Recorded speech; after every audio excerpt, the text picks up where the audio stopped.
I guess they're similar. Okay, cool. All right, so uh, let's do intros. I don't even know what I'm gonna say for my intro. This is how unpredictable these freaking live streams can get. Oh well. What is up, Rinku Army and wrestling fans across the world? I am Marie Shadows. I am the host and the creator of the Square Circle podcast, and this is a weekly wrestling chat where we get to talk about all things wrestling, especially wrestling that happens, behind the scenes. Whatever news we get, and our thoughts about like general shows and everything. We do have like a schedule or an agenda, whatever you want to call it, about the topics we're going to be covering, which would be the WWE releases, talk a little bit about NXT 2.0 and like women's wrestling. Then we'll get into AEW Full Gear because I want to do some fantasy booking. And then we'll talk everything New Japan Pro Wrestling because at the end of the day, that's definitely my company to go towards and to cheer on. And joining me, we have Reverend. Reverend, what is up, man? How's it going? I'm good.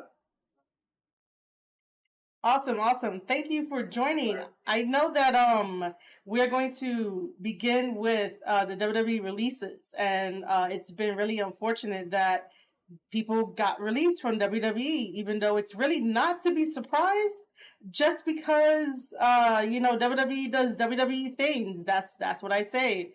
But I know you wanted to talk about the releases, so go ahead. The floor is yours. What can I say about the releases, man?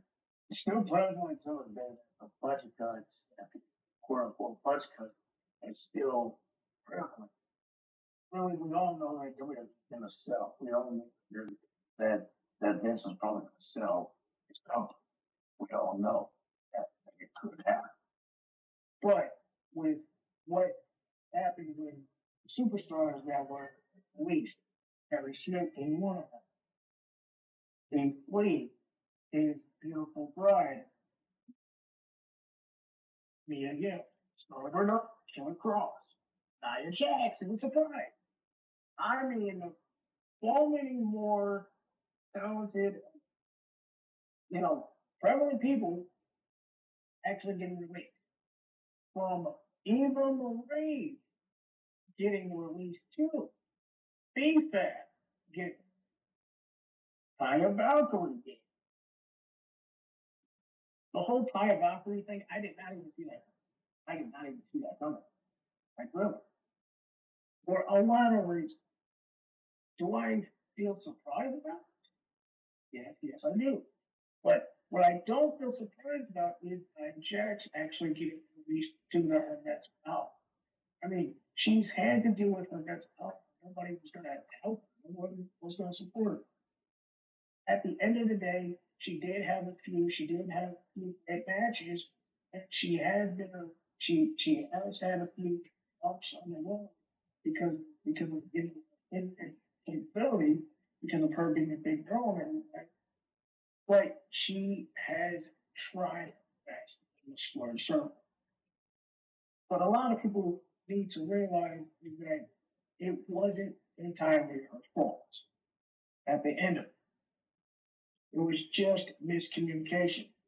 So, as wrestling fans, we gotta support, these wrestlers through these tough times, and the same can be said for Ring of Honor, MLW, New Japan. Even with Ring of Honor being permanently closed for the time being, but they'll be back in 2022.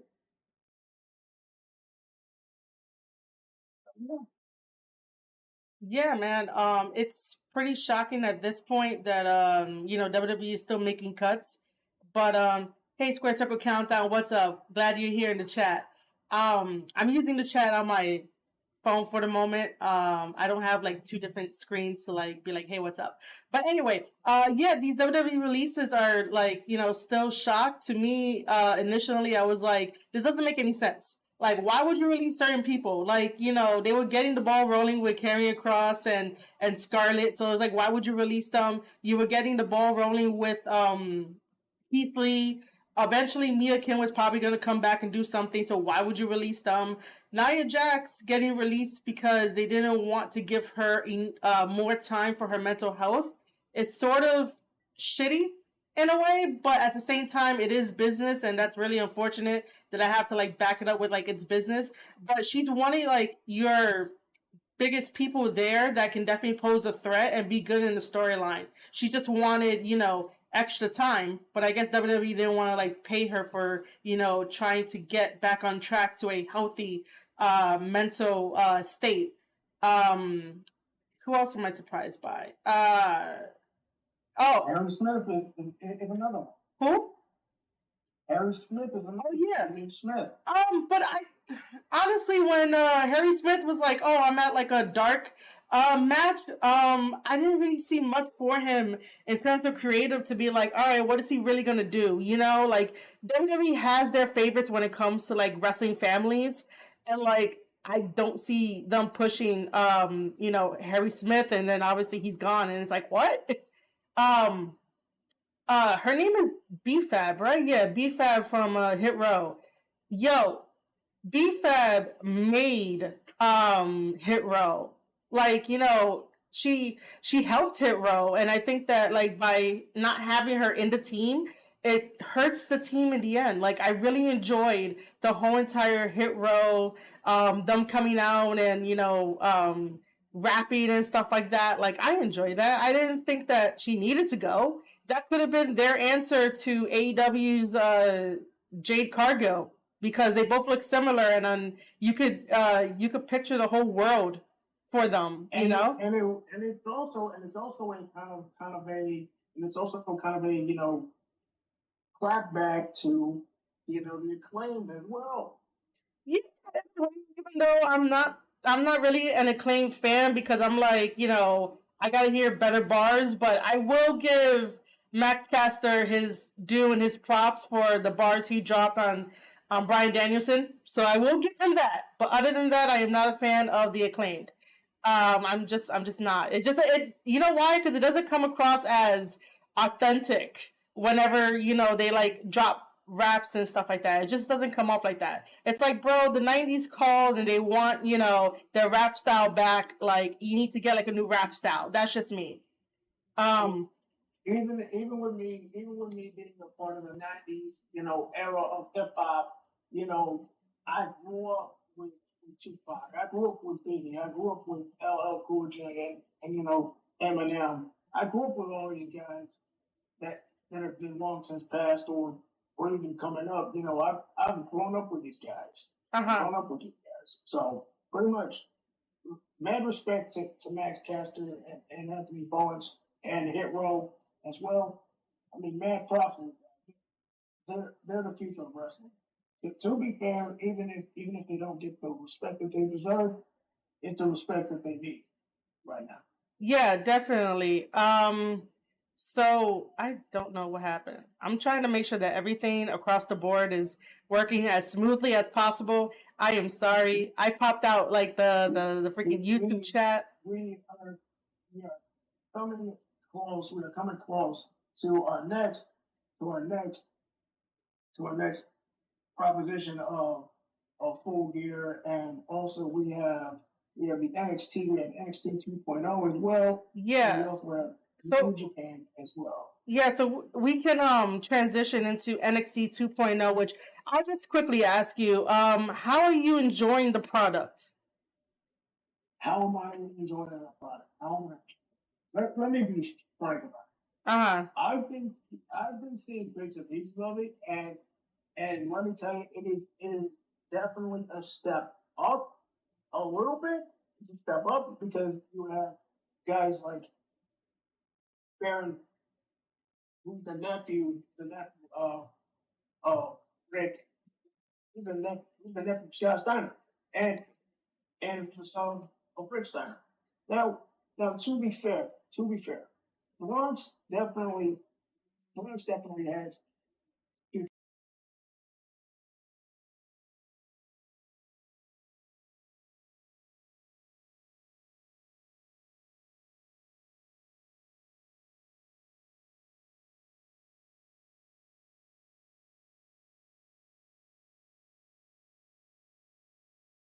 That would have been something good. Yeah, but they can't do it because like Steiner is part of their like actual real name, which is like Rickensteiner. It's a little complicated at that point. For me personally, I'm enjoying NXT 2.0. I don't have like a crazy um you know thing about it. Like for the first time, I am not angry about something in professional wrestling that I want to like sort of fix in a way. I'm more used to like, all right, this is bad. This is how you fix it. But NXT 2.0 is something different. It feels different. It feels like its own thing. But yeah, I'm not really like I just watch it to watch it now. The other thing I wanted to mention there that I said that about like the women issues and stuff like that about women's wrestling. The toxic, toxic stable, toxic stable with Mandy Rose, and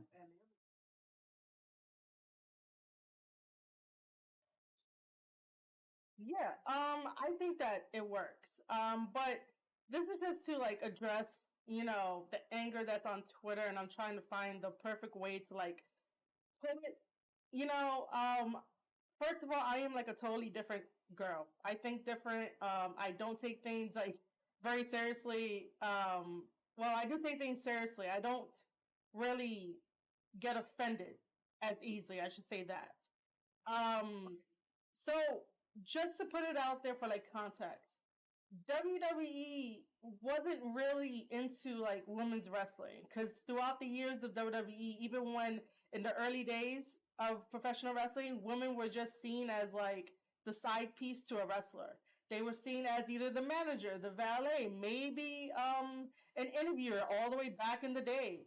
And then only now are we really seeing the work that all of our voices, our female voices, along with like men voices, to be like, hey, we want actual women wrestling. We actually want women's stories, and they have given it to us just to quiet us down.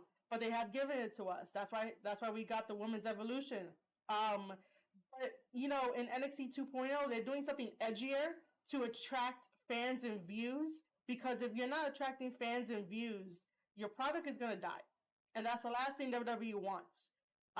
So I don't think that when um, if, if you hear my cat in the background, she's calling for whatever she wants. Anyway, I swear. Yeah, yeah, yeah. I know. I know. But the women are gonna be, yeah, attractive. I think that's why toxic attraction toxic attraction works, because sometimes we're not seeing that side of sexiness that sometimes could be missing in entertainment, because you have to remember that WWE programming, it's like watching like an HBO show, a Showtime show, a Netflix show where there's constant like sex appeal and stuff like that, and people are talking about it. I just think that if you want a better women's product out there from WWE, people like us who comment on WWE need to really stop commenting on it and just write it out. Because if you're not giving it any type of publicity, then that's a way for them to listen to you rather than being angry for every little thing, every little comment, and not really putting in the work to be like, I am stopping to really watch this. This is not fun for me. Therefore, let me go support other things. Thunder Rosa is doing a fantastic job with the women with Mission Pro Wrestling. Um, I'm sorry, my freaking cat. Always, always, always. Shout out to Thunder Rosa for doing a thing and kicking ass. Yeah. Always when I want to go live, like pets, man, pets are the worst at the moment. All right, I'm just gonna let her stay there.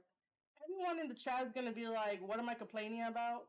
But all right, Rev, I'm gonna need you to take over. I gotta go rescue a freaking kitten.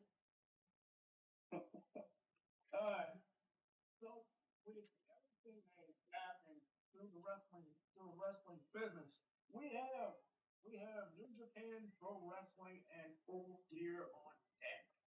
In here, we have a stacked card featuring, well, just recently announced this past Friday on AEW Rampage. CM Punk versus Eddie Kingston. That match, in my opinion, is going to be a classic. That is going to be a full-out Dragon Ball slash Dragon Ball kind of brawl. That, word of God, I hope Eddie Kingston and CM Punk kick each other's ass.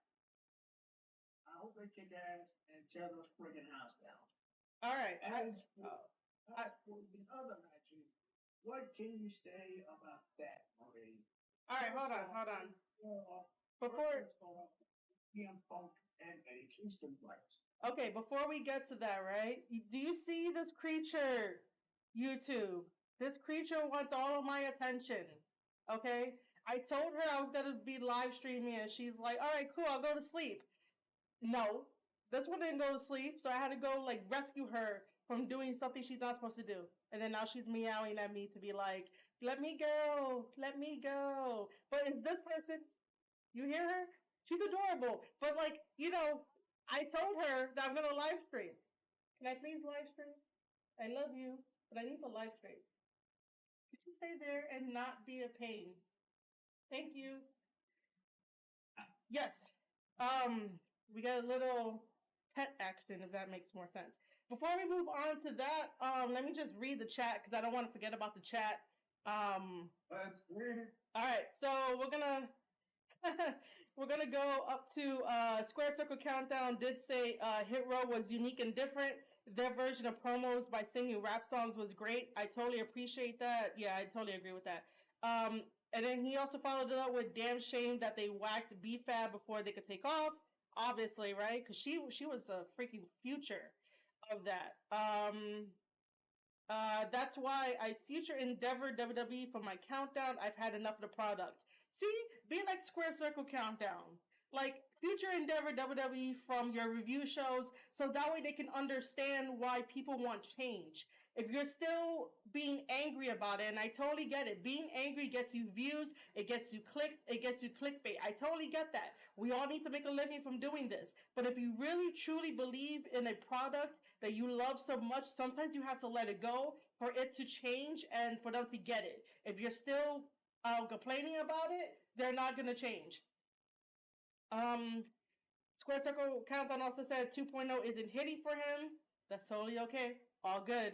And then we have Joey M8, which is a cool dude. He's mostly on my Twitter timeline. He says, "Hi. Thanks for joining the chat, by the way."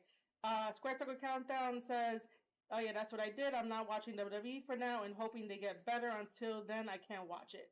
And then obviously Joey's like, "Team Cat." What's everybody talking about me? Me helping out. What they saying about me helping you out with this? I mean, nothing new has popped up in the chat. I mean, you're doing a great job in helping me out, especially when I had to go save my cat from doing something stupid. And again, she didn't listen to me at all. I thought we had an agreement, Cat. I want a dog. I really want a dog. I don't want a cat. Anyway, all right. Good job, Cat. Stay there. Don't you do anything stupid. But yeah, that's just my take on like the women issues. If you really want to support women's wrestling, you support Thunder Rosa. You support women's wrestling that's going to be coming out soon. You support like anything else that includes Stardom. Yeah, Stardom. Because they are fucking killing you. They are fucking killing you with the green, man. Yeah, I wish I can watch Stardom, but I don't have like enough money to like have Stardom and freaking New Japan. By the way, Square Circle Countdown says your guess is really low. Damn. How low is he? Because and Impact Wrestling has the best women's roster around. Really? Because I don't know how low he is. Because I'm using a direct mic. I don't know if I need to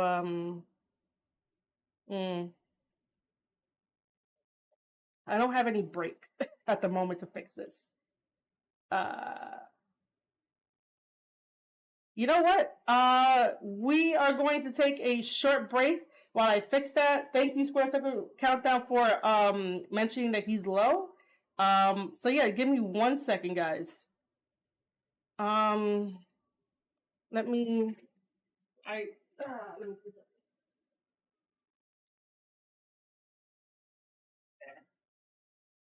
I need to. I need to because they said that he's low. I don't know how to bring him up.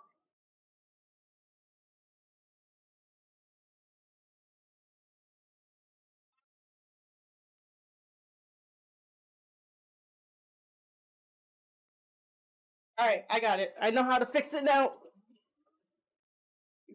All right. Give me 1 second. We're not back yet. I need to do it from you. Oh, there it is. Okay, got it. Um. Okay, so hold on.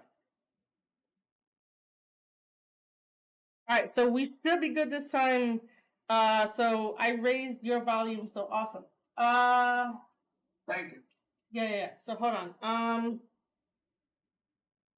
Oh yeah. So start speaking. So that way, Squared Circle Countdown can know to say whatever. What's up? What's up, Square? What's up, Square Circle Podcast? It's your boy, Revenant Resurrected, or Rev, short. Yeah. I think you should be good because I raised yours up a lot. All right. So but yeah, like I was saying, support all women's wrestling. If you don't want to support WWE, it's totally okay. They'll eventually get it. Let's move on because I don't know how many times I have to reinforce the point. Let's go to AEW. All right. So Square Circle Countdown says that you're better. Cool. So I fixed it. All right. He says thank you. Sorry about that. Oh my god. So yeah, you brought up the question to me about Eddie Kingston versus Punk. Now, for people that have been following my podcast and been hearing me on other podcasts, I am no longer a CM Punk fan. I will save you guys the story. I'm not gonna get into it, but I once was. But when you go up against a New Yorker like Eddie Kingston, don't sleep on us. I'm from New York. Don't sleep on New York because I'm bound with people from New York, man. They are fucking nuts. They're fucking nuts in a good way. They're fucking nuts in a good way. So Yeah. don't sleep on New York. Don't sleep on Cali either.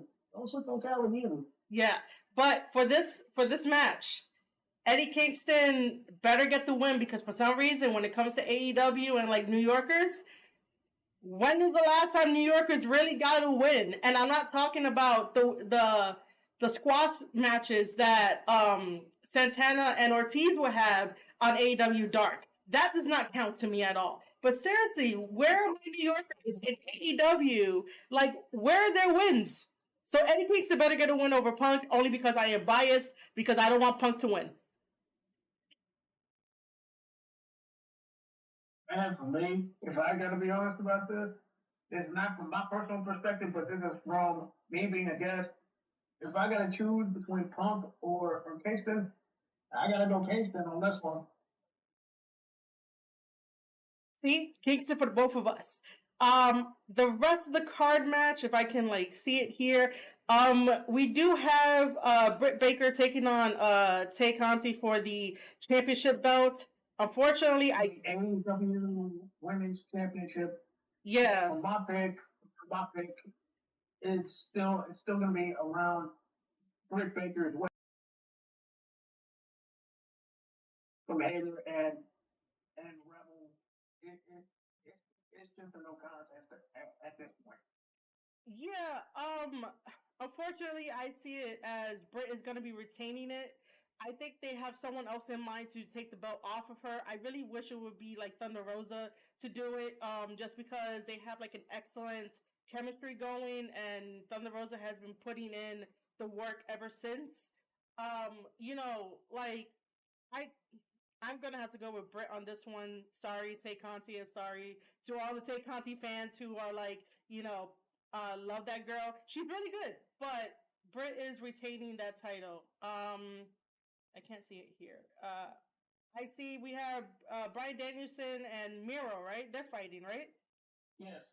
Yes, they are fighting for the TNT Championship. Well, not the TNT title, but they are fighting for the right for the AEW World Heavyweight title. Oh, because of the freaking tournament eliminator, right? Yep. Oh, okay. All right, you almost confused the hell out of me. I was like, what? I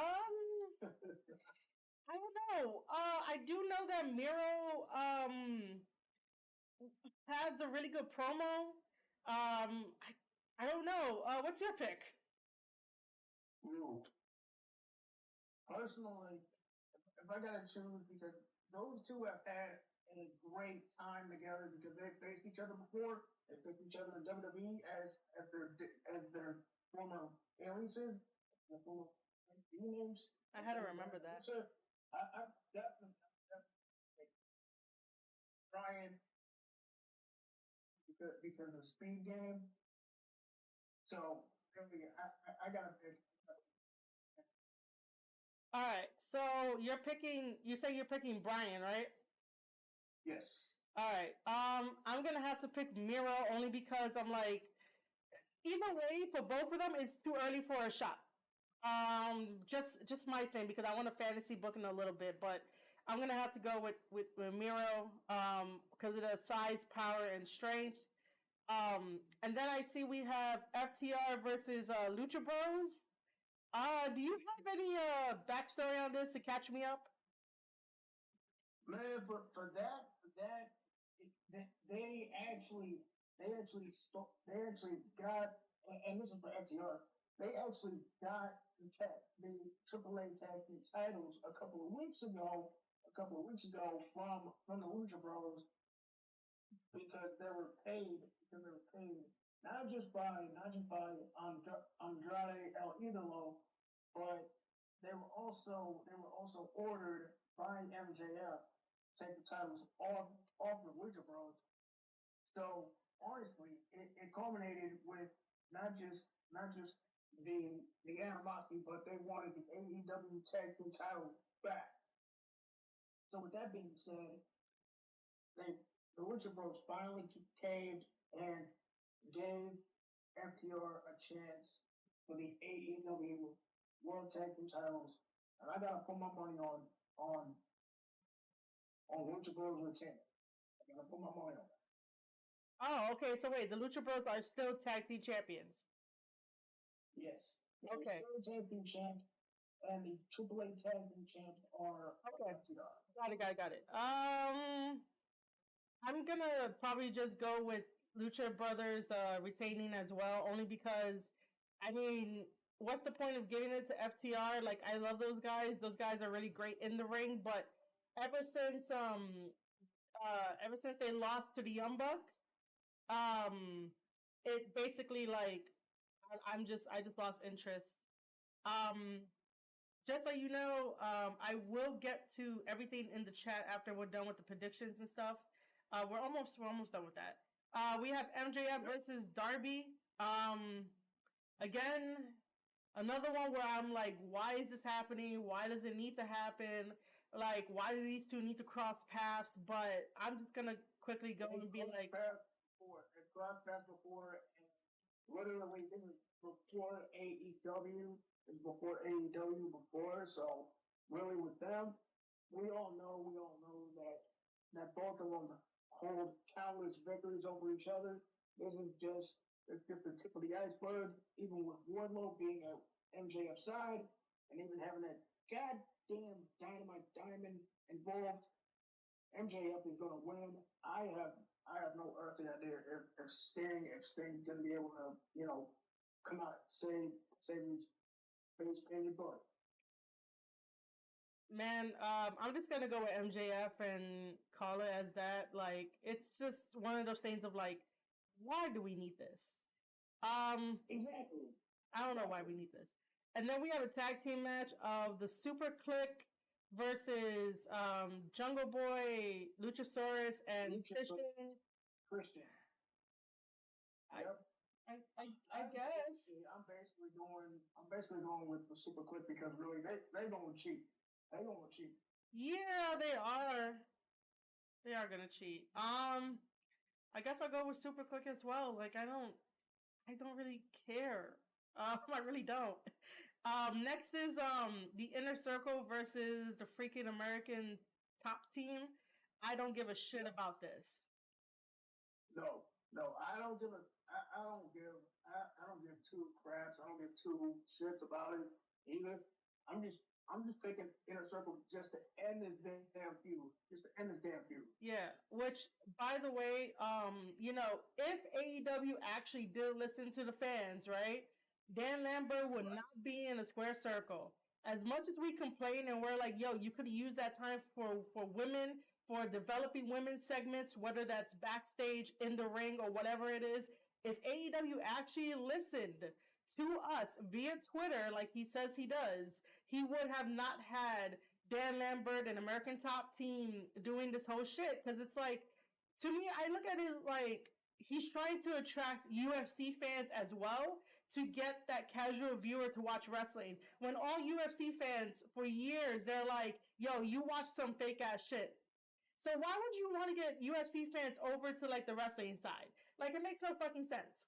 Anyway, and then Scorpio Sky could be on his own, and Scorpio Sky could be a really major contender as a singles wrestler, and then Ethan Page the same way. But again, I don't really think Tony Khan really listens to us, because if he did, Dan Lambert will not be there. The rest of the UFC fighters will not be there, because not every UFC fighter can transition to be a wrestler. And that's totally okay, totally fine. But again, we could have used that time for more women development, better storylines for the women, just better all around. So with that, I'm just like, we don't need American Top Team. After this is done, it should be done. Inner Circle should eventually break up. I don't know when that's gonna happen.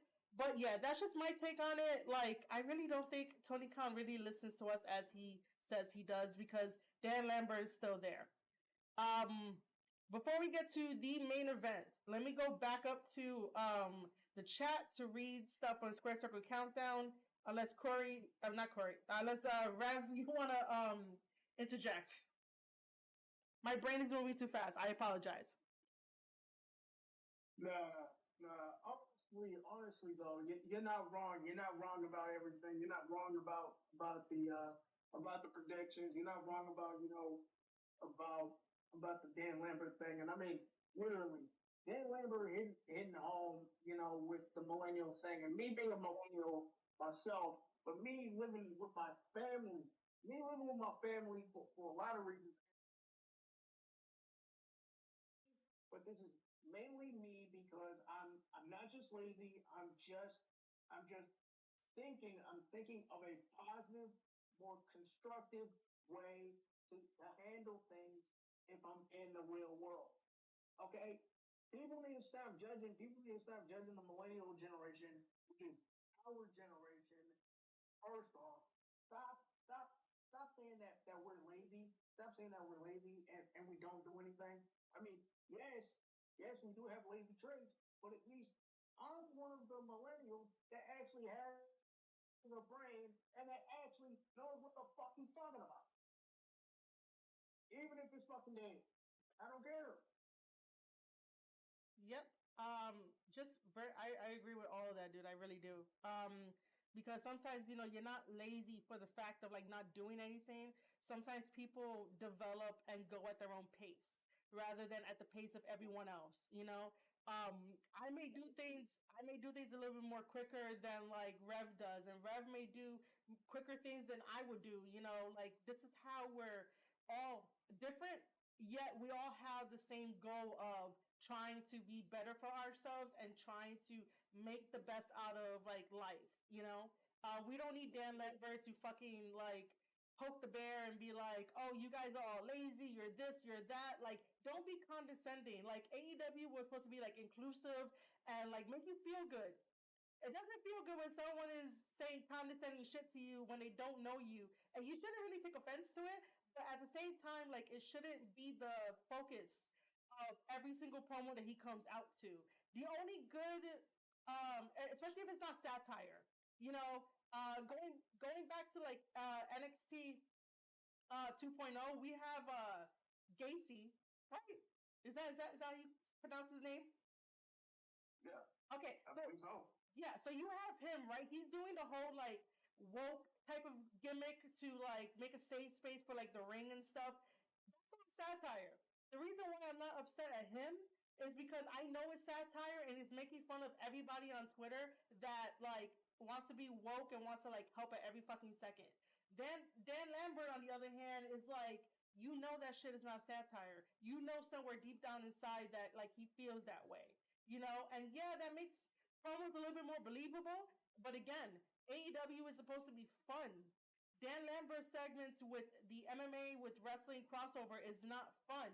Like, this should have never really happened. We should never really had a program that lasted what, maybe like 6 months? I may be exaggerating, but like it feels like that. It should not be like that. I want story AEW. You guys can tell great stories.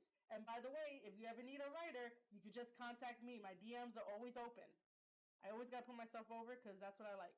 Um, let me let me go to the chat. This is all from Square Circle Countdown. He has FTR all the way. Um, they deserve everything they get. They're the best tag team today, and I love their traditional tag team values. I do too. Yeah, FTR does have the AAA titles. It's for the Lucha Bros AEW tag titles. They do have the shortest tag team reign in the company, meaning FTR, which is sad. It's super sad.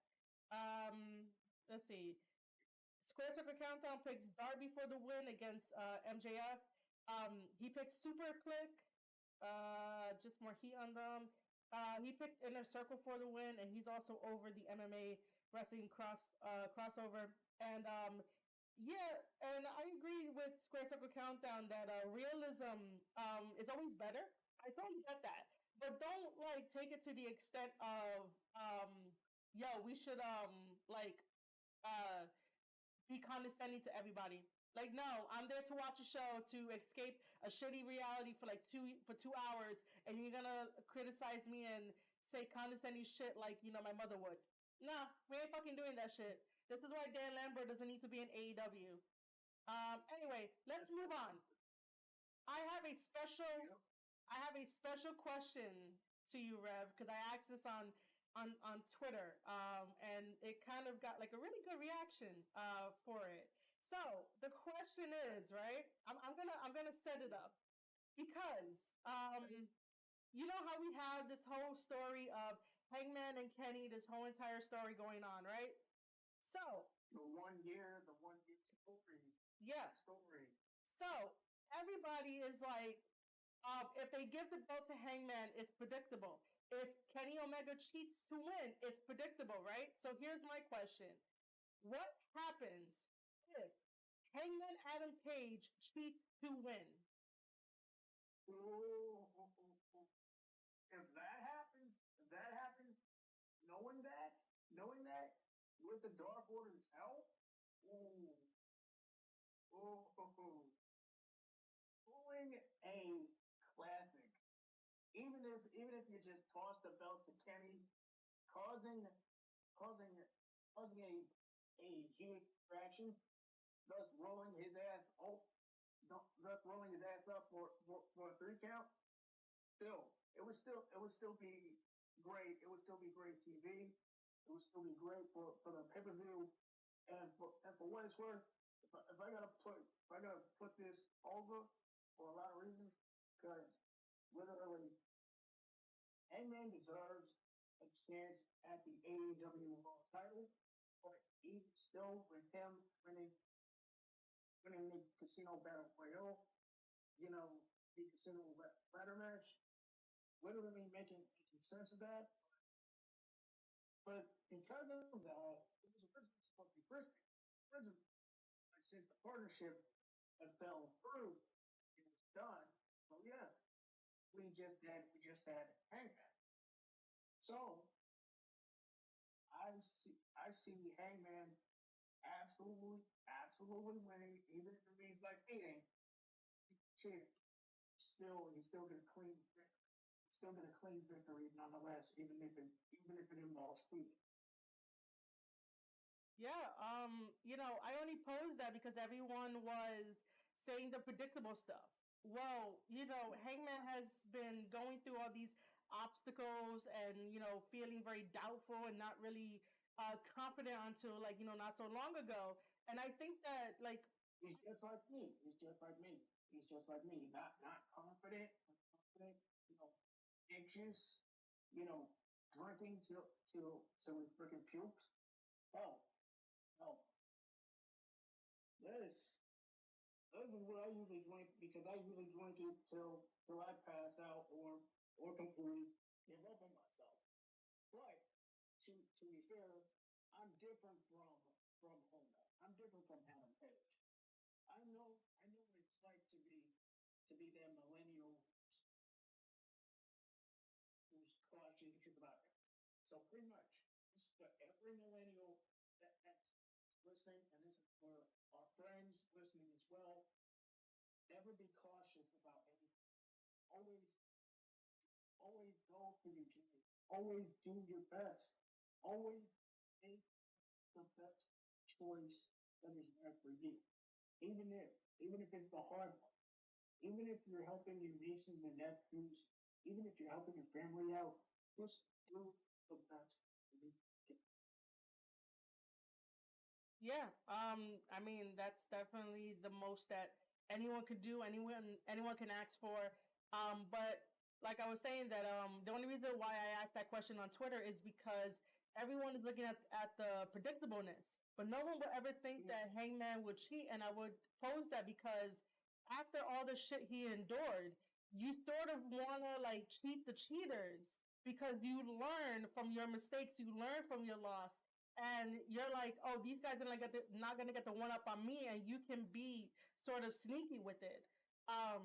Heyman Adam Page has this new confidence about him to take on Kenny Omega, and we all said it throughout the years. Kenny has these insecurities, and so that sort of plays in the back of his mind. So imagine someone with confidence coming up to you while you have these insecurities, and that could definitely trip up Kenny Omega.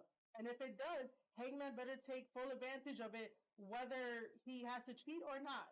A win is a win. A win is a win. It doesn't matter. The same way that Kenny cheated to win the AEW title in December, Hangman could do it. And that could be the start of planting a Hangman heel turn because I personally don't think a year, 2 years of drinking and whining and self pity creates dynamic characters. I need something more from Hangman Page. I need to see a turning point in Hangman Page because a smile that gets you a pop can only take you but so far. And I know that Hangman could definitely use a different character layer to what he already is doing, and I definitely want him to prove Jay White wrong when he faced Jay White in 2017, March 24th, 2017, at New Japan. Um, this is when they were in Cali, and he was facing him for the IWGP United States Heavyweight Champion at the title. LA Yeah, specifically. This was yeah, in LA. This was in LA specifically, where all the voice actors like Stephanie Shea and all of them were at. And basically, this is exactly why everybody's been doubting, Hangman to the point because literally he hasn't had, the full confidence. He hasn't had, the full determination that he's had, and he hasn't had a chance at becoming a champion like a singles champion, a full-on singles champion. He's only been a tag champion for multiple times throughout his career, whether it's NJPW or freaking Ring of Honor, or even to a point, with AEW.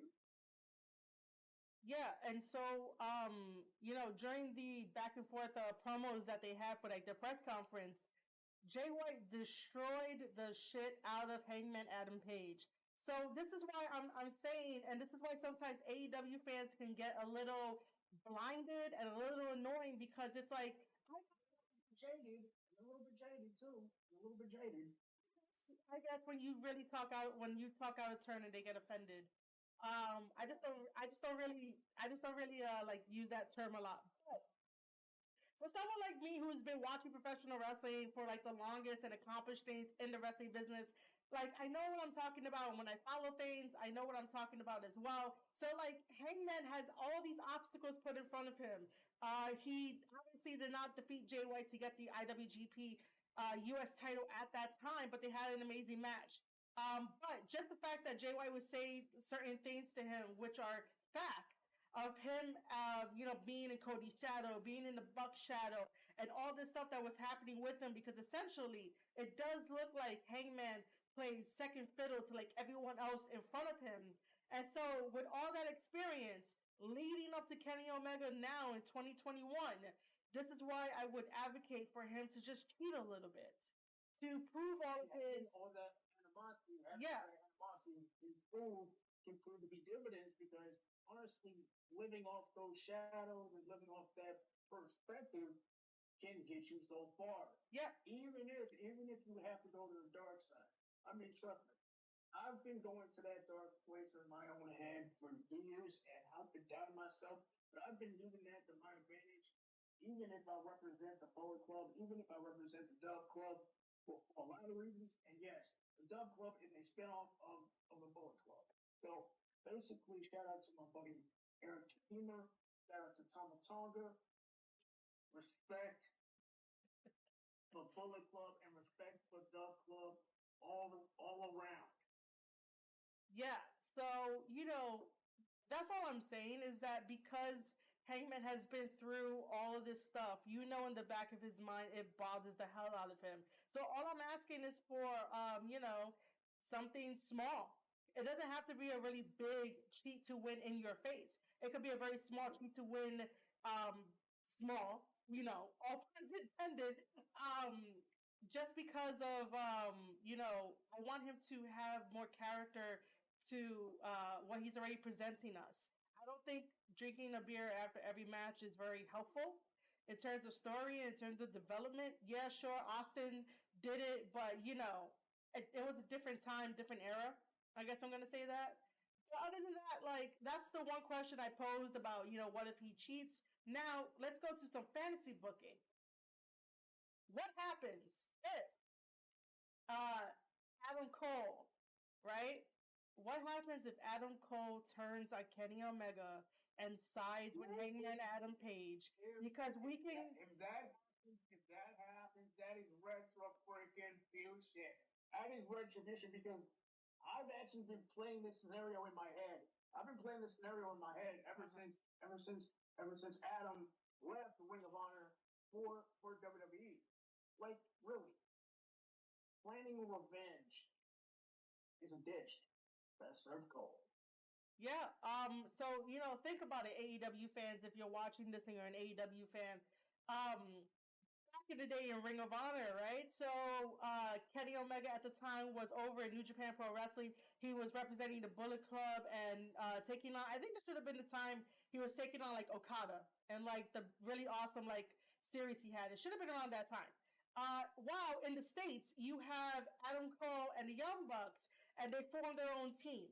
So what you're seeing now on AEW programming is them trying to recapture the glory days of Adam Cole and the Young Bucks. And this is why sometimes Kenny Omega will be like a little hesitant to tag in Adam Cole and to like really be friends with him because he knows that eventually Adam Cole is going to come for him, whether or not he has the title, but he's going to come for him because it's kind of fucked up that when they killed off Adam Cole for BTE for him to go to WWE, that there was no mention of him, no like, hey, how's it going, no check-ins, and then all of a sudden when he comes to AEW and he gets resurrected, he's like, oh shit, what year is it? Where am I?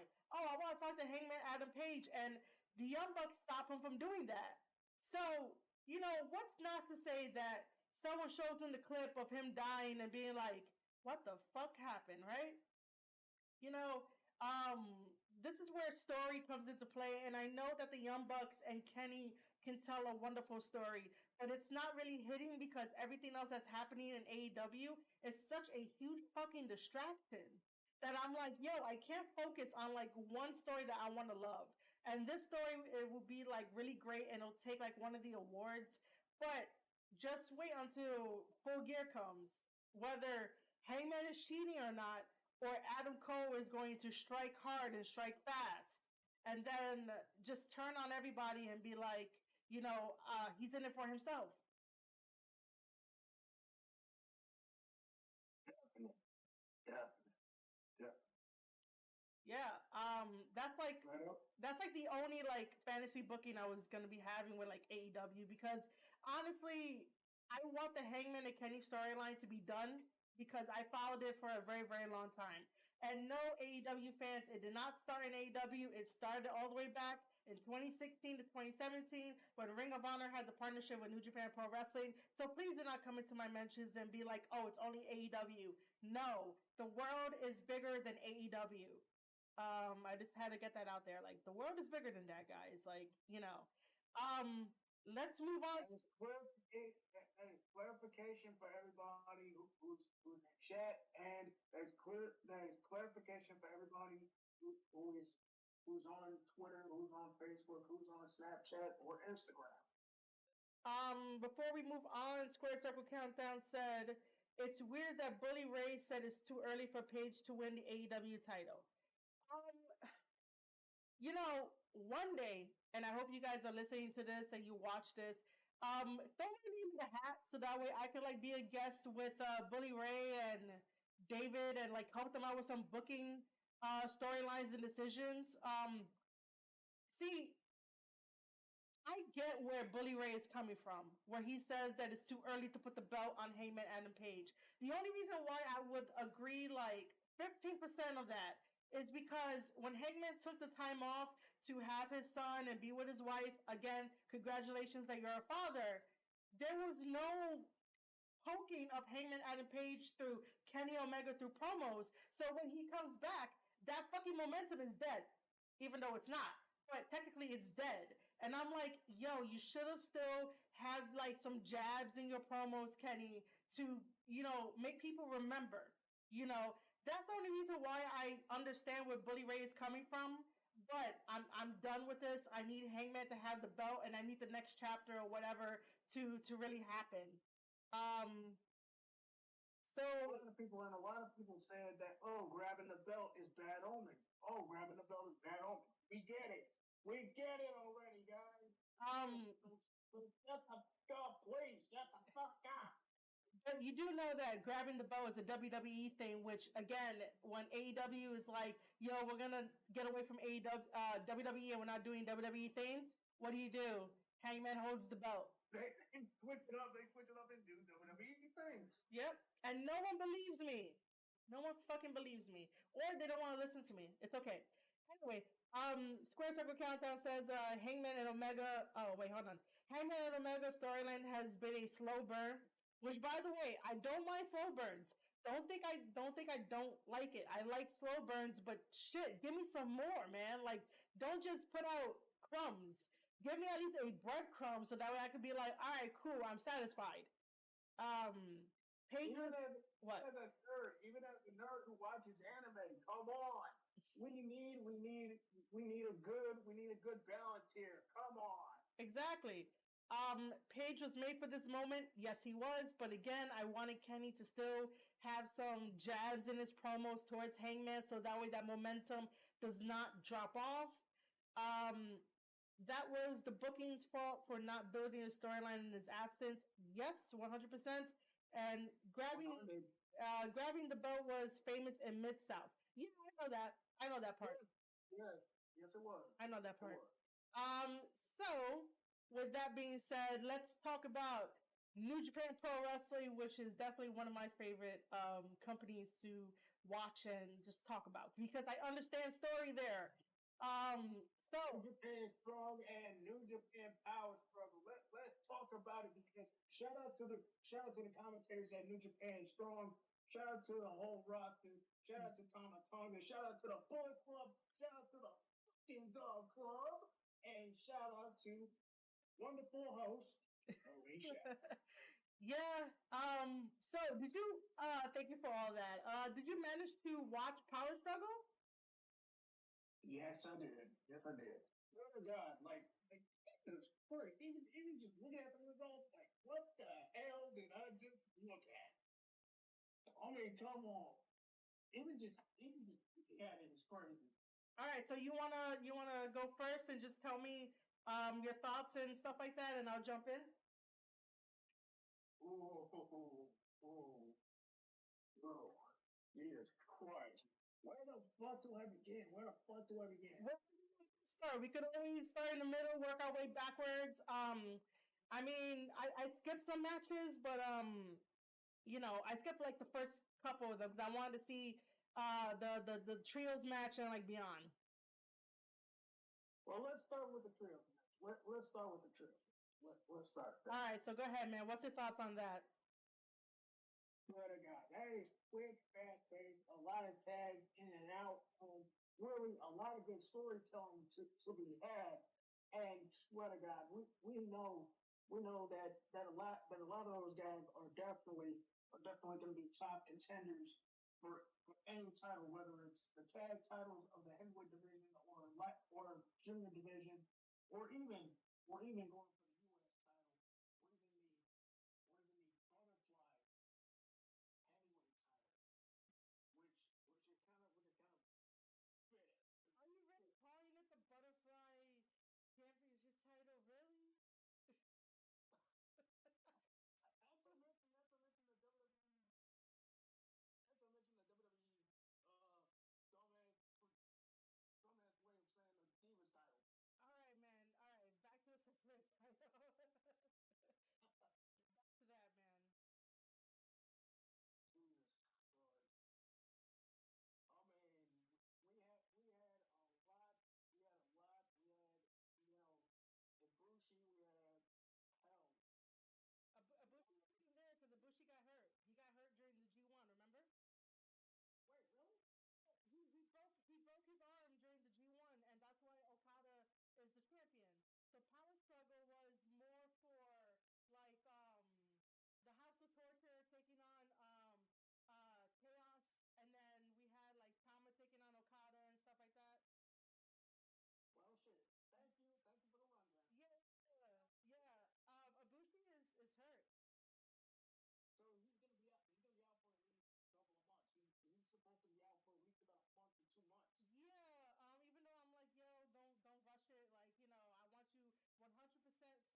so why not? You know, we'll do dub, or it could just be Rev. It could be that. But like, you know, like I said, if I ever have like a T-shirt or something, they ever make jerseys, there'll be storyteller on the back for me. But yeah, so like Snow uses a wrench, which I think that's hilarious. He's nicknamed Murder Machine, and he uses a freaking wrench. In the match. That's crazy. That's crazy. So after the match, Yo comes out, and Yo is wearing all white. Wow, Show is still in dark colors, and this is going to be an amazing story just because of light versus dark, evil versus good, and stuff like that. You know, Show turning on Yo finally, and them going their separate ways, and you know, and they are both included in Best of the Super Juniors, which we're going to get there soon. Aside from that, I'm actually looking forward to Best of the Super Junior because if I'm able to watch the stuff on YouTube, if I'm able to watch the stuff on YouTube when it's available, I will definitely watch it. I will definitely watch it. But if we're able to watch it here on Discord, then hell, I'm up for it. We'll see what happens. As long as we don't get copyright. Yeah, of course, but like I said, we'll see what happens. Let's see. Aside from the trios, my brain is automatically gonna jump into freaking Tama versus before that we had Kenta versus yeah, but first let's go to Kenta versus Tanahashi. As much as like I love Tanahashi, and Tanahashi this year has been like the angel in the darkness of everything that we're going through. They don't allow him to hold on to a belt for like a really long time, and I don't know why they do that. You know, I wish that they really stop doing that and give him a really long time. But then again, you know, I would like that. Well, I like that Kenta has the title. It was a really good match back and forth. I really loved it, but again, doing the whole Jesus thing, so doing the whole Jesus thing with Tanahashi, and literally the double thing with Kenta. Basically, after the victory that Kenta had, as we all know, Kenta calls out CM Punk to have GTS versus GTS. Go to sleep versus go to sleep. That's gonna be a classic. That's gonna be a classic in and of itself if we ever get that far. I'm going to bust your bubble. It is not going to be a classic. It should be. It should be a classic, but CM Punk has been avoiding Kenta for years. So the real question is, will Tony Khan allow CM Punk to fight Kenta? Because again, CM Punk has been avoiding Kenta for years, and CM Punk avoids actual real fighters. So I don't think so. Don't get your hopes up. Like don't really get your hopes up, guys. It looks good on paper, but again, you know, CM Punk is picking specific people. That's why I'm a little surprised that he picked Eddie Kingston to like try to fight. Because I'm like, yo, Eddie Kingston, like in a real fist fight, you wouldn't win. But let me stop. Let me go back to Kenta versus Tana. That was a really good match back and forth. I really enjoy when Kenta wrestles, and I really enjoy when Kenta speaks both English and Japanese. Like, I love it. Yeah. I love it. One day I'm gonna need Kenta to teach me Japanese. Like, he'll be one of my teachers. That's what I want. What was the match before that one? I mean, we could definitely talk about Tama versus Okada. That shit, man. So I like to do deep dives of like these matches. And this match is different from the G1 match. Totally different. These two are not the same matches, which is a good thing. There was stuff that was done in the first one, which is very surprising. When I say the first one, I mean the G1. And then when it comes to Power Struggle, Tommy wasn't able to get the Tongan Driller in order to defeat Okada. He didn't do the guillotine choke, which is called the Milano Special. He didn't get the chance to do that to Okada. Okada was on his game, right? Okay, see, I'm getting all giddy talking about this shit because I like going in depth to this shit for story wise. Even though Okada is married to one of the vocalists, who does anime stuff, and yes, this is me being a freaking nerd, all around, like literally. That's a great behind the scenes of Okada's personal life and ways. I mean, that's something that you don't learn. That's something that you don't learn in wrestling. You just have to dig. You just have to dig a little bit. Okay, but we're not here to expose the personal lives of wrestlers. But yes, I do know that. It's just a little fun fact, though. Yeah, I know. Fun fact. But I personally don't like exposing the personal lives of wrestlers. I just really don't. Unless we're given permission. Right. That's all. We gotta stick to the facts. Yeah, we gotta stick to the facts of stuff like this. But oh yeah, so Okada was definitely on his game plan when he was facing Tama during this whole entire thing. So like Tama kept going for the gun. He kept going for the gun stun. He never. The only time he actually tried to like really execute it was when he does like a chin breaker. Yeah. It's kind of a jumping stunner, right? Yeah. It's basically what Carl Anderson uses. It's the same move. Carl Anderson like gave it to him like when he left. God. But so the only time that like it sort of works is when Tama does like a variation of it as like a chin breaker to Okada to get him to the outside. But throughout the whole entire match, like Okada was ready for those gun stun attempts, and like it never really happened. And I'm like, yo, Okada learned very quickly from the G1 all the way to Power Struggle that like he has to avoid the gun stun at all costs. And I'm like, all right, cool. So Okada has your number, Tama, with a gun stun. Like you have to like pull out something different. Um, that's definitely the one highlight that makes it different from the G1 because obviously in the G1 fight, Okada was just like, oh, it's Tama, you know, like whatever. It's Tama from the Bullet Club. How many times has Okada faced the Bullet Club? So many times, you know, he never really gave Tama like the time of day to be like he's an actual great fucking wrestler. Until the G1 happened, Okada lost. And then he brushes Tama off after Tama is like, yo, I beat you during the G1. I should get a shot at that briefcase, now turned title. And so in Power Struggle, if you guys go back and watch it to when Okada comes out and he has that stare to basically Tama, that's all you need to know about that's all you need to know about Okada's feelings towards Tama. And I'm just like, this is perfect storytelling. This is perfect story that makes me so giddy that I'm like, oh, I went back to go watch it again so that way I could be like, all right, I got my notes down. But yeah, Okada was not letting Tama do his normal things.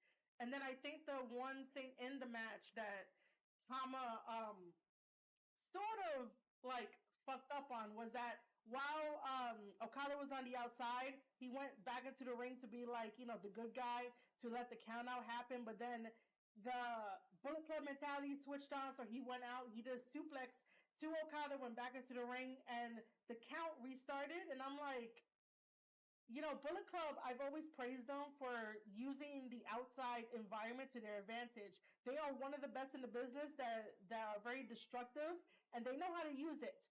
I really wish that even though this is a really good fight and Jado didn't interfere, that Tama would have like hurt the shit out of Okada during the outside. And this would have been a clean victory without interference. Yeah, definitely. It would have been a clean victory without interference if Tama did not allow that little time for Okada to rest, because you never want Okada to dictate the pace of the match.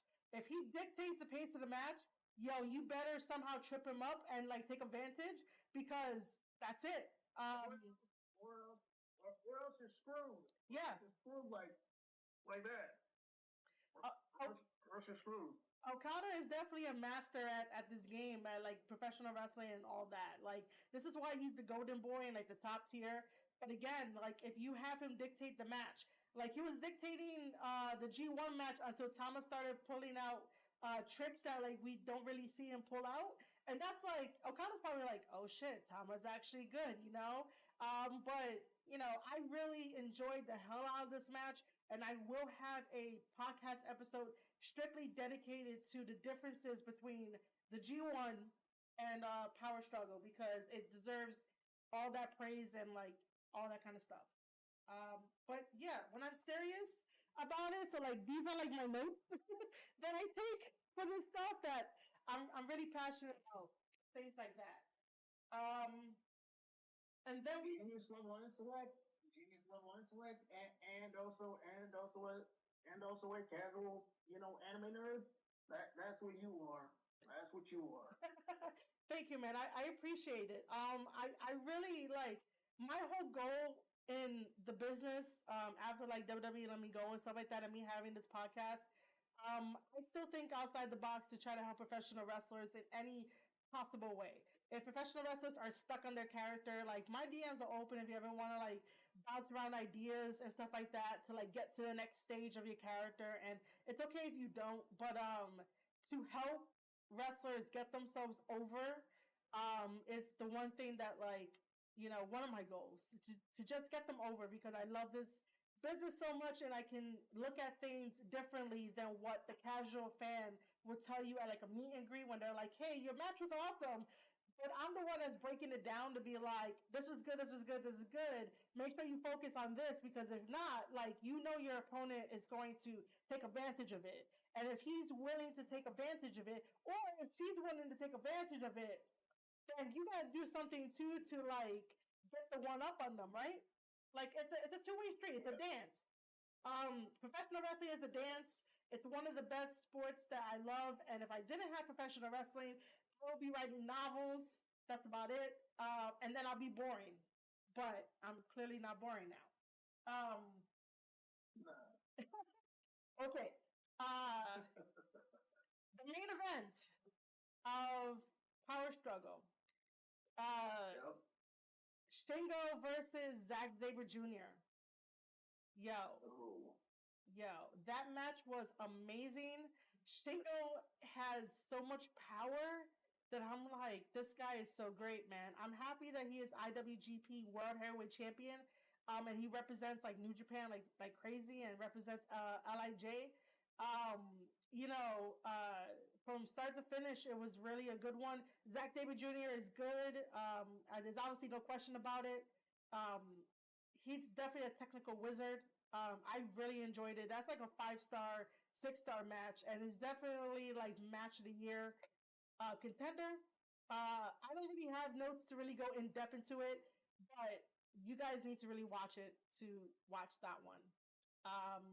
But yeah, after that they did the press conference, and I think in the year 2021 it is so weird to see Okada and Shingo in this press conference with both of their belts.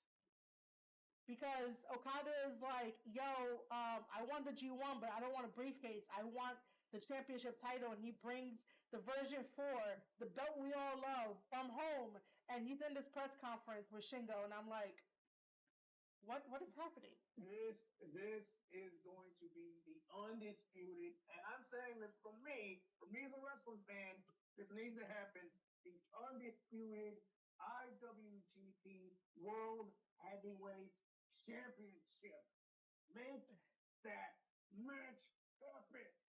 So, do we end up having a triple threat where it's Okada versus Shingo versus Will Ospreay?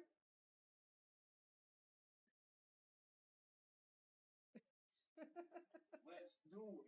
Let's kick this match up a notch and have it no disqualification. Anything goes. I mean, I guess, man. I guess we could do that. I just don't want freaking Osprey getting hurt again, and like no one has asked Osprey how his neck is. I mean, I would ask it out here into the universe. Maybe I'll tweet at him and be like, "Yo, how's your neck?" Because no one has asked him. I just want to make sure it's okay. Right. But yeah, maybe we will get a unification, but then what's the point if the belt that Shingo has is already a unification of the old belt plus the Intercontinental? Like, why would we have a unification? And that's ugly for it. Yeah, so like it wouldn't make sense for it. But Okada did say that he has more ideas in mind, you know, for like I guess the belt and like other things he wants to do. And I'm here like, okay, Okada, like all right, slow down, man, you know. But Okada gets what he wants. That's why like Tama during his backstage segment was like, "Congratulations, Okada, but fuck you." I'm just like, oh, that's Tama. That's Tama for you. But I know I'm probably missing a really good match from Power Struggle, but those were like the 4 or 5. I can't count right now. Those four. Four? There's a fifth one. I'm saying the ones I talked about. The trios match, Kenta and Tana, Okada. Yeah, I only talked about 4. Those are the ones that stood out to me, and those are the ones that have the most story. That I can definitely go in depth to be like, hey, they did this move because this is in this, and this is how it translates to like the overall story and stuff. Because you gotta take into account like Okada is very arrogant, and this is where we're gonna get to fantasy booking in a little bit because I just realized something like an outcome that happened during Power Struggle. Which let's jump into New Japan Strong. So first of all, before I get to my fantasy booking, for New Japan Strong for the showdown in Philly because it's finally up on New Japan World. Yeah. I was not expecting TJP to take the pin for the LA Dojo to win. So it was a tag team match. It was TJP and Will Ospreay representing United Empire taking on LA Dojo, Ren Narita, and Clark Connors, which, by the way, both of them are fantastic. I did not expect TJP to take the loss. I did not expect United Empire to take the loss. Oh shit, I just remembered the Power Struggle match. The Great O'Khan versus Yano. We'll make our way back. Go ahead. We will make our way back. But anyway, yeah, I was like, I didn't think TJP would take the loss, but it was a really good match, from start to finish. My question to like TJP would be like, how is the crowd different from MLW to New Japan fans? Because when I was there for Fightland, not many, I guess many people booed him, for like MLW fans, and then in New Japan Pro Wrestling, people boo him anyway. So I guess there's no different. But that must be really like weird. It's because he's a heel. It's because he's a bad guy. Yeah, I totally get all that, but like sometimes when you represent like MLW, you might get a different reaction than when you represent New Japan. You know, you're dealing with 2 different crowds. So like that's the only thing that I would ask. It'd be like, yo, how does it really feel about like 2 different crowds when you have to like play what you gotta play? Even though he plays a heel on both, it's like, how does it really, really feel, you know? And then we find out that November 13th is Battle in the Valley, which is gonna be at San Jose. Not just Battle in the Valley, but we also got Full Gear by that point too. Yeah, it's on the same date. So Full Gear and New Japan Battle in the Valley are on the same day. If you guys want to watch Battle in the Valley, you can. It will be on Fight TV. I don't know for how much, but you have the New Japan World. Most likely, you're getting the Japanese commentary on New Japan World, which I'm used to Japanese commentary already, so like I'm okay with that. So the card for that one is that Will Ospreay will be taking on Ren Narita, which is going to be a fantastic match. I do not see Ren Narita winning that match. I don't see him doing that though. I have the exact same feeling about that. I have the exact same feeling about that. No pun intended, and no ill will. Will, he's great, but he will be coming up short this time around. He will be coming up short this time. Are you saying that Will's gonna lose to Ren Narita? Yes. Wow. That's a really big wow. Okay, but Ren Narita was saying in his backstage comments that he doesn't want that fake championship belt. So if he does pin Osprey, not only will Ren get like bragging rights, but like, are do you think that they're gonna continue that feud? Because Osprey's whole freaking goal for the American tour is to just beat the shit out of the LA Dojo guys. Like that's why I find it weird that you're like Osprey's gonna lose to Narita. They should give Osprey some heat though. They should give Osprey some heat. Even if he loses, this will give the LA Dojo the credibility that they need because they've been taking a few bumps on the road, but they've also been coming back. They just need redemption at this point with what's been going down. And I think with Will, he just he just he just wants to beat up the LA Dojo just for kicks, I guess. I guess so. I mean, it's not really like too clear about like why he wants to really take apart the LA Dojo when he could be in New Japan.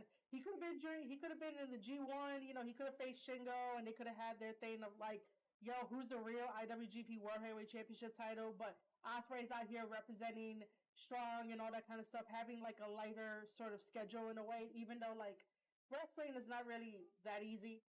But No, but yeah, I just don't see them giving the victory over to Ren Narita because you know that they're gonna have to have eyes in the back of their head, even though TJP is teaming up with Jeff Cobb to take on more LA Dojo members, Carl Fredericks and Clark Connors. So that's gonna be a very interesting and one. I remember Jeff Cobb, not just him being unmasked, but also him being being a part of Lucha Underground back in the day. So really, it's not really that hard. Yeah, and then spoiler alert, during the MLW tapings of War Chamber, which unfortunately I was not able to be there, but with people putting it up on Twitter, Jeff Cobb did come back to MLW in his, I guess, Lucha Underground character to be a special member of the War Chamber to be part of that. But yeah, so like This got me interested. This got me interested. It got me interested now. So, Jeff Cobb and TJP teaming up is a really interesting combination. And either way, Ren Narita is going to have eyes in the back of his head and definitely have some help because you know that Osprey may or may not have some cheating going on, but I just don't see Ren getting the win for that one. Um, the, the other thing, too, is that I wanted to do the fantasy booking for this one. So, of course, I am wearing a Jay White t-shirt and I love Jay White and I don't ever want to doubt King Switch and everything like that. But because of what happened at Power Struggle, because he has his own Bullet Club faction. Not so he has his own Bullet Club faction. Cool. What you mean, like Jay White? He was a part of Bullet Club at one point. He was a part of Bullet Club at one point. Remember? Jay White is still part of Bullet Club. He came in right after Kenny. Yeah, because really there was a split faction between the OGs and the elite because I think the OGs still consist of Gorillas of Destiny and I forget the others. The OGs are just Tama and Fale. There's like no one else as like OGs. Yeah, so Jay White never had his own like faction. He's been leader ever since Kenny got removed. So yeah. So anyway, as you guys know, I'm a huge Jay White fan. But because of what happened at Power Struggle, of Ishii, Goto, and Yoshihashi no longer being the six-man never openweight championship tag team champions, that means that Ishii has the chance to dethrone King Switch for that never openweight championship belt. And judging on me watching wrestling for so long, like, I don't want to believe it.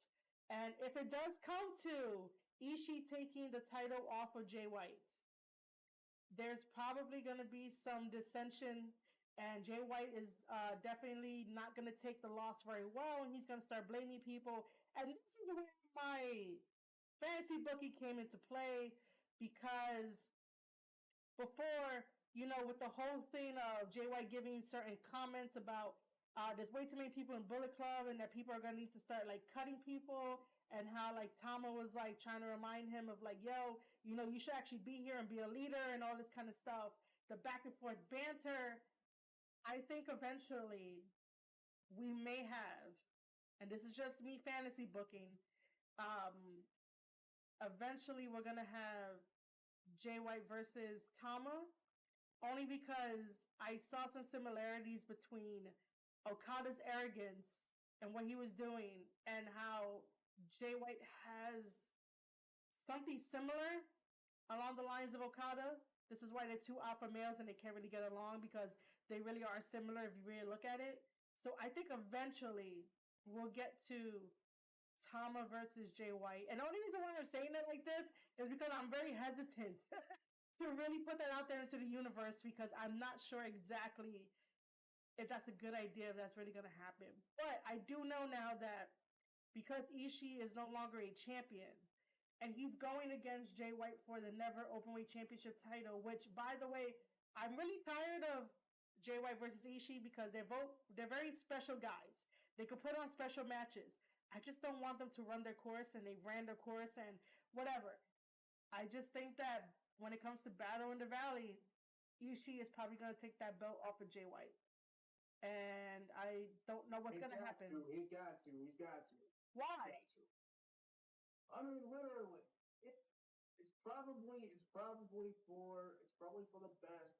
Because honestly, with Jay, this can be the beginning of the dissension, as you said. Yeah.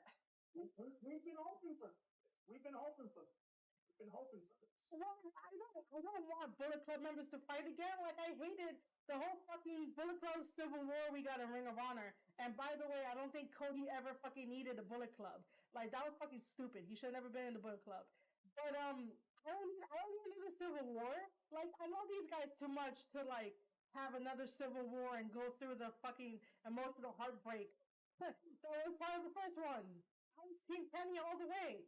I don't want to be like, I have to choose between Tama or Jay White. Like, no. I don't want to do that. I really don't want to do that. I really don't, because then I'm like, yo, I freaking love Jay White, because, he gets me invested into his character and shit, and he's, a really awesome guy. And then you have Tama, who's like fucking fantastic, and I'm like, I can't choose.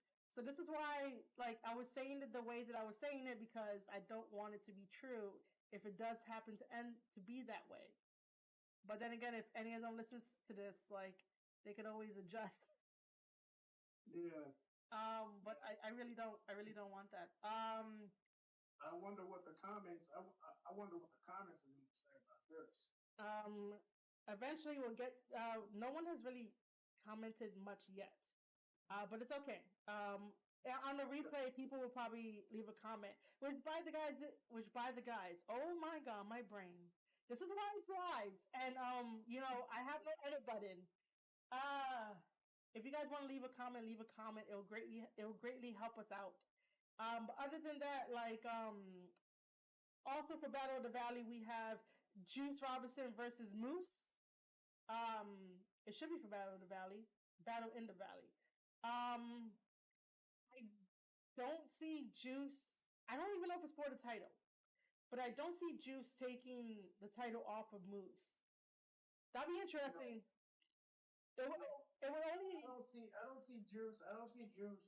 I don't see Juice Robinson taking the title, taking the championship taking the Impact title away from Moose because Moose has, the power game and he has speed as well, which is dangerous, which is really dangerous, even for a big man like him.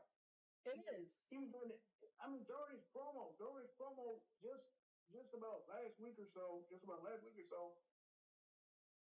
he was taking pot shots. He was taking shots at at AEW and WWE.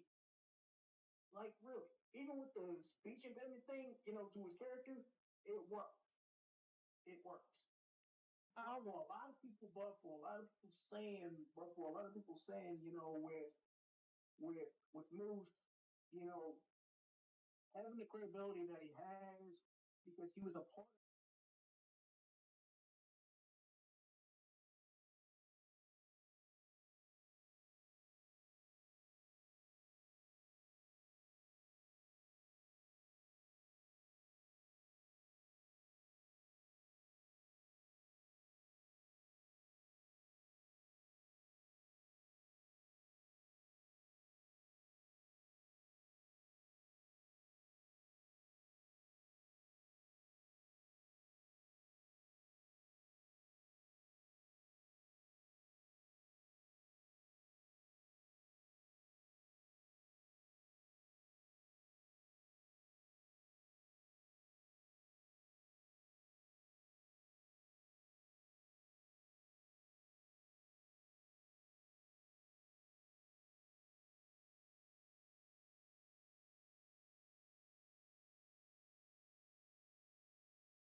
A master and student kind of thing with Juice and Italian because those two feed off each other like say with Fit Finley and when Fit Finley was having his WCW days. This is exactly why that with David Finley he's second generation, the third generation of a wrestler who was a part of the wrestling business. And this could be said for say Randy Orton. This could be said for for freaking Tama Tonga. This could be said for the Usos' younger brother who just recently debuted in NXT 2.0.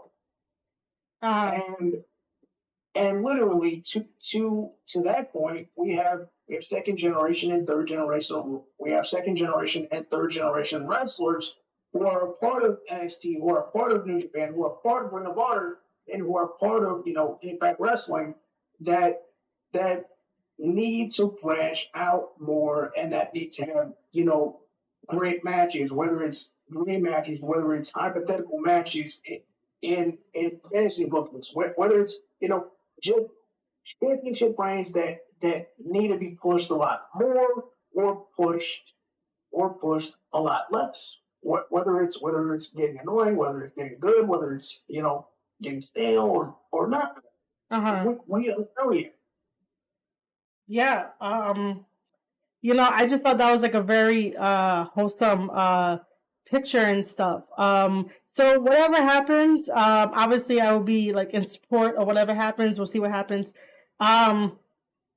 Quickly going back to Power Struggle, I knew I forgot a match, and it was that amateur wrestling match of Yano versus the Great Khan. And in the Great Khan's corner, you had Aaron Henare. Why the fuck does Yano always win these matches? Like, wherever Kina Pro Wrestling match, even if I'm asking that, even if I'm following New Japan, I'm asking myself the same thing. I'm like, yo, why the fuck does Yano win this match? Spoiler alert, guys. Yano won the fucking amateur wrestling match by a point against the Great Khan, which was fucking stupid. Sometimes I think those things are rigged, and I'm like, yo, I believe the Great Khan and Aaron Henare way more better for like MMA amateur fighting rather than Yano. And I'm like, oh my god, freaking Yano, man. Yano wins fucking everything. Like, one of these days, like, someone's gonna have to reveal the fucking secret of how he wins. But on the flip side, I do appreciate the fact that New Japan Pro Wrestling does a lot of different style matches just to interrupt like the serious matches and the matches that will be really great, I guess great star rating wise. I really don't want to use the word banger. Key component within the mashup of wrestling. Yeah. To the point where I was like, oh, it's great to know that New Japan Pro Wrestling had the kinky side because they had a handcuff match. So it's great to know that. Oh, God. What? Why? So look, hold on. It was like a Royal Rumble style type of thing. And if you got handcuffed to one of the various handcuffs, either around the ring or in the ring, you were eliminated from it. You just had to watch what happened. This was when Chase Owens took the Kina Pro Wrestling championship from Yano, and then Yano got it back after a hardcore match. But yeah, New Japan being geeky. Which I still want New Japan. I wouldn't mind. I wouldn't mind New Japan sponsoring me, but you got to call it as it is. The kinkiness. Anyway, Jesus Christ. Let's talk about the best of the Super Juniors, and then right after that we'll do some fantasy booking, and then we are on our way out for stuff. So we have the World Tag League as well. Don't forget, we have the World. Yeah, I said we got a fantasy booking because the list hasn't come out yet. But I do have the names for the best of the Super Junior 28.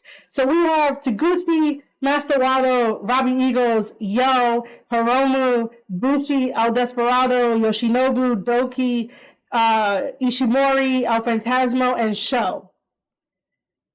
I don't mind El Phantasmo there, but I was really enjoying El Phantasmo's chemistry with Chris Bay and Hikuleo in Impact Wrestling and stuff. And I'm like, yo, why would you take them? Like, they could not add Hikuleo and Chris Bay to the best of the Super Juniors if Hikuleo is allowed to be part of best of the Super Juniors. But why couldn't they add Chris Bay into this?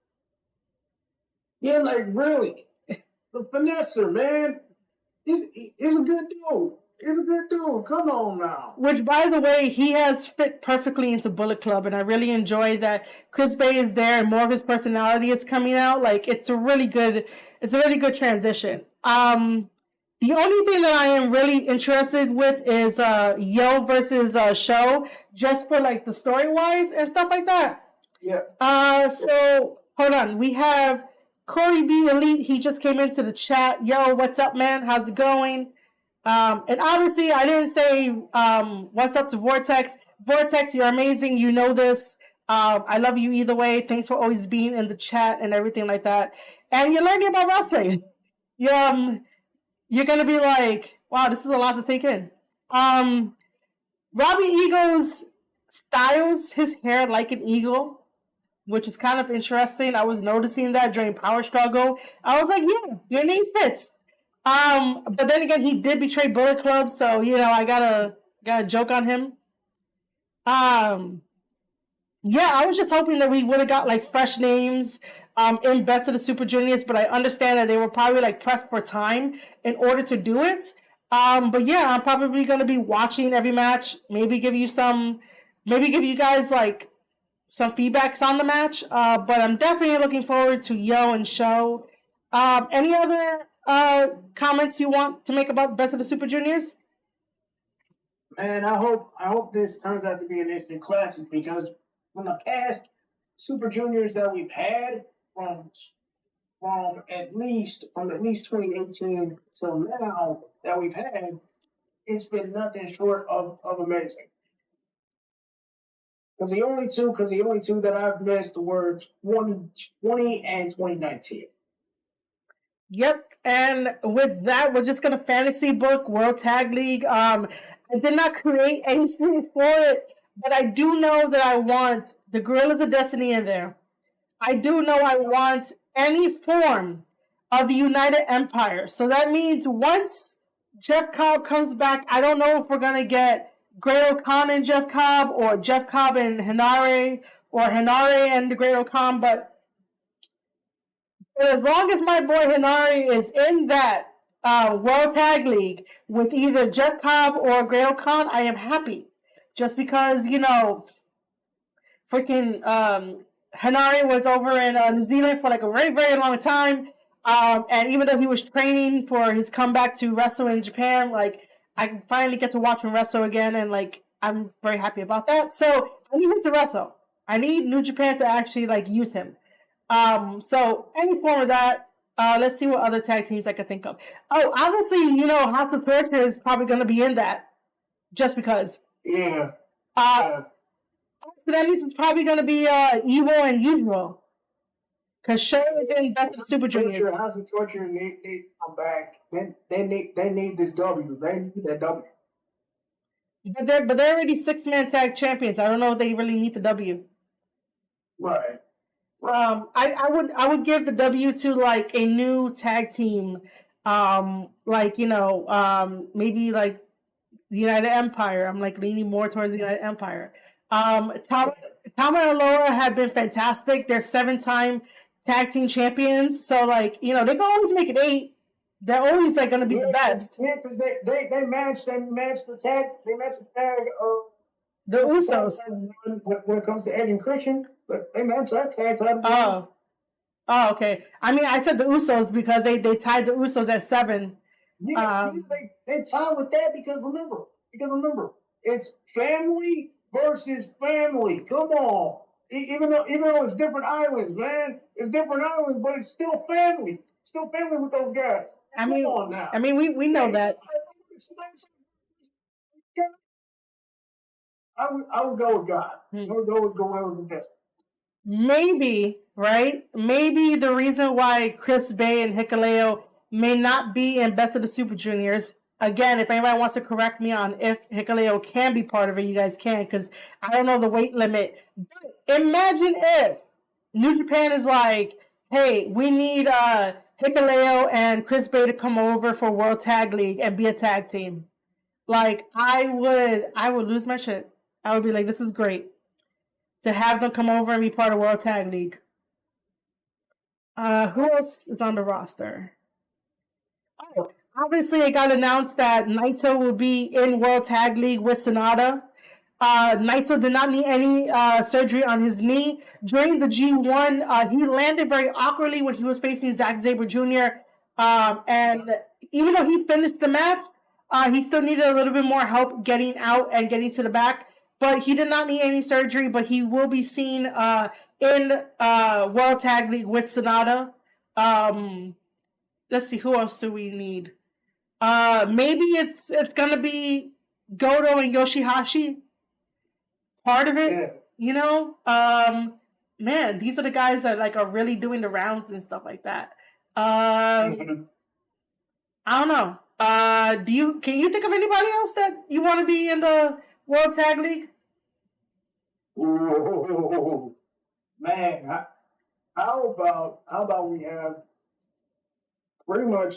I'm just thinking of how about if we ever do a heavyweight version of it, we should totally have, since we still have the partnership with Ring of Honor, and everything. We don't have. Hold on, wait. We don't have a partnership with Ring of Honor. Ring of Honor is on hiatus. We don't have a partnership with Ring of Honor. Do you mean Impact? Yeah. Okay. We should at least have we should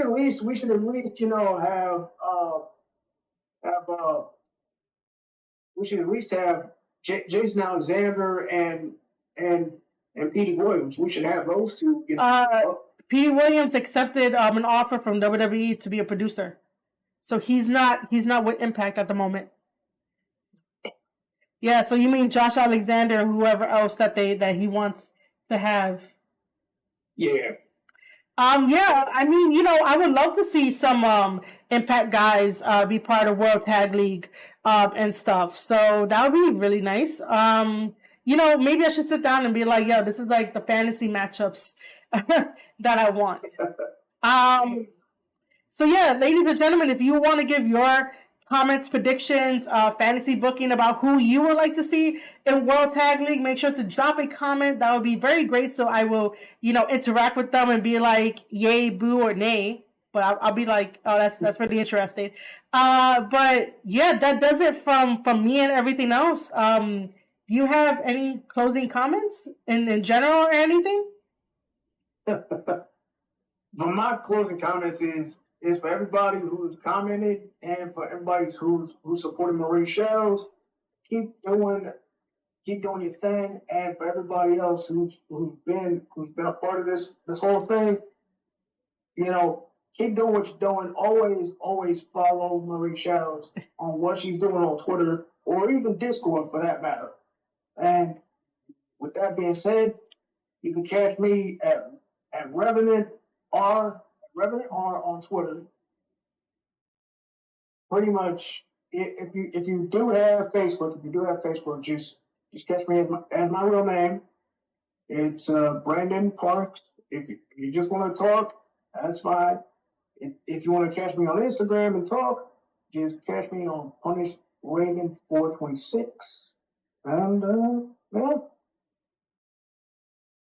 right, so as you can tell, this is not my normal setup where I have like the little screen and like the whiteboard and everything like the first time around. I'm trying out Discord because I want to create a community that basically removes all the negativity and toxicity that you see on Twitter. So if Discord is your thing where you want to talk wrestling, you want to do off topics, you want to collaborate with other people in the network, and you definitely just want to get the word out there, the link to the Discord will be down in the description. So make sure you click it. And if you want to be a part of the roundtable here, you are more than welcome to do it. I will make sure to always put like an announcement inside Discord where, you'll know when I'm going to go live, the topics I'm going to talk about, and it'll be just like this. Me and Reverend just talking, bouncing off ideas from each other, and me trying to be a great host while it's live, and I cannot edit anything because, as you probably saw earlier, I'm going to bother her.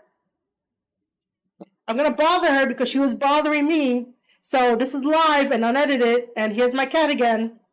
To have a really fun time. And that's what I've always aimed to do, is have a fun time. So if Discord is your thing and you want a more positive, inclusive community, come on over to the Square Circle Podcast Discord.